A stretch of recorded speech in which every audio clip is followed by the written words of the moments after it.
आज हम रघुवंश महाकाव्य के द्वितीय सर्ग के छठे पद्य का अध्ययन करेंगे, जो इस प्रकार है। स्थित स्थिताम उच्चलित प्रियाताम नेषिदु आसन्न बंध धीरे जलाभिलाषी जलम आददा नाम छाया इव ताम भूपतिर अन्वय गच्छति। संतान पाने के इच्छुक राजा दिलीप तन्मयता से एकाग्रचित्त होकर नंदिनी धेनु की सेवा करने लगे हैं। ये उसकी एक प्रकार से तपस्या थी और राजा दिलीप इस तपस्या में सफल भी हुए। इसी का वर्णन किया गया है कि राजा दिलीप कितनी तन्मयता से नंदिनी की सेवा कर रहे हैं। भूपति राजा दिलीप ताम उस नंदिनी के स्थिताम खड़े होने पर स्थित खड़े हो जाते हैं, प्रियाताम और उसके चलने पर उच्चलती चलने लगते हैं, निषेदुषिम और बैठने पर आसन्न बद्ध धीरे आसन बांधकर बैठ जाते हैं, जलम आददा नाम और उसके जल पीने पर जलाभिलाषी स्वयं भी जल पीने लगते हैं, छाया इव अन्वय गच्छति। इस प्रकार राजा दिलीप गो के पीछे नंदिनी के पीछे उसकी छाया की तरह चल रहे हैं। अर्थात राजा दिलीप नंदिनी के खड़े होने पर खड़े हो जाते हैं, बैठने पर बैठ जाते हैं और चलने पर चलते हैं और उसके जल पीने पर स्वयं भी जल पीते हैं। इस प्रकार से वे पूर्ण रूप से नंदिनी का अनुसरण कर रहे हैं। अर्थात राजा दिलीप उस गो की छाया के समान ही उसके पीछे चलते रहते हैं। इस प्रकार का वर्णन इसमें किया गया है। और इस पद्य में उपमा अलंकार है। अगला जो 7वां पद्य है वो इस प्रकार है। स न्यसत चिन्हामपि राजलक्ष्मी तेजो विशेषाम अनुमिता ददान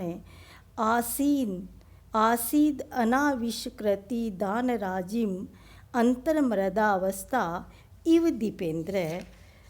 प्रस्तुत पद्य में राजा दिलीप के मुखमंडल पर जो अपूर्व तेज विद्यमान है, चाहे वे अलंकृत ना हैं, भले ही राजा के चिन्हों का यहाँ प्रयोग नहीं करते हैं, फिर भी साधारण वेशभूषा में भी वे असामान्य लग रहे हैं। इसका वर्णन इसमें किया गया है।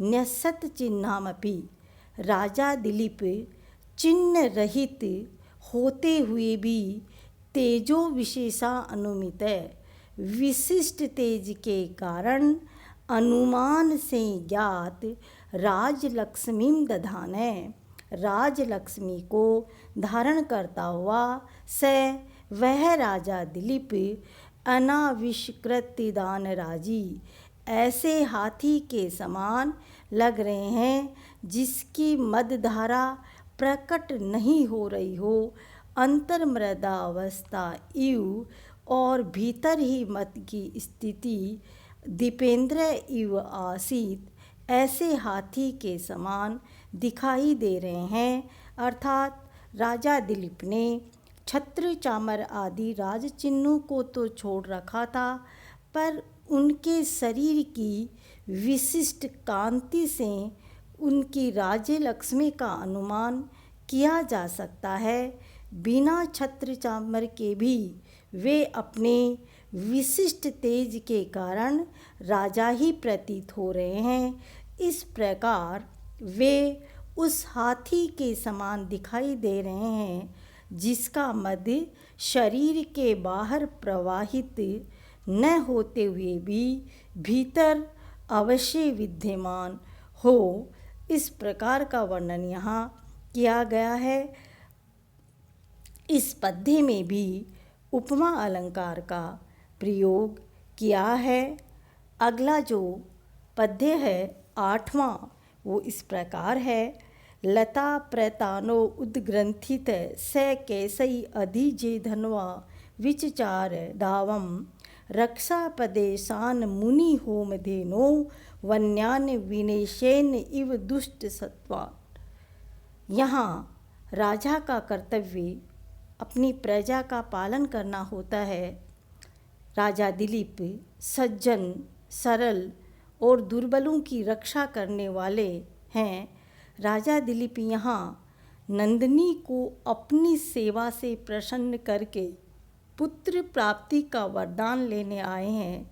साथ ही वह दुष्ट प्राणियों पर भी नियंत्रण करते हैं।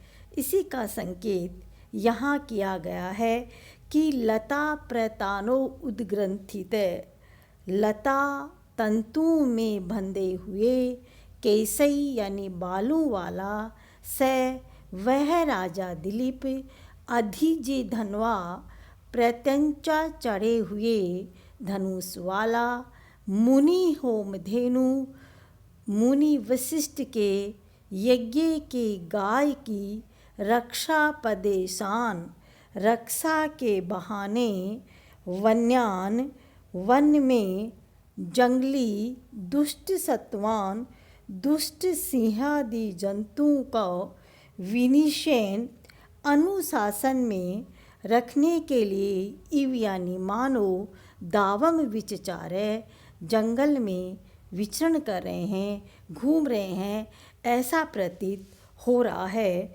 मुनि वशिष्ठ की गाय की रक्षा करते हुए राजा के केसों में लता तंतु उलझे हुए हैं और उस समय वे अपने धनुष पर प्रत्यंचा चढ़ाए हुए हैं। इससे ऐसा प्रतीत हो रहा है कि मानो राजा का गो की रक्षा तो एक बहाना है, जबकि वस्तुतः उस समय राजा जंगली जंतुओं को अनुशासन में रखने के लिए जैसे भ्रमण कर रहे हैं, ऐसे राजा प्रतीत हो रहे हैं। यहाँ अच्छे राजा का धर्म दुष्टों का विनाश करना होता है और इसी का यहाँ वर्णन किया गया है। धन्यवाद।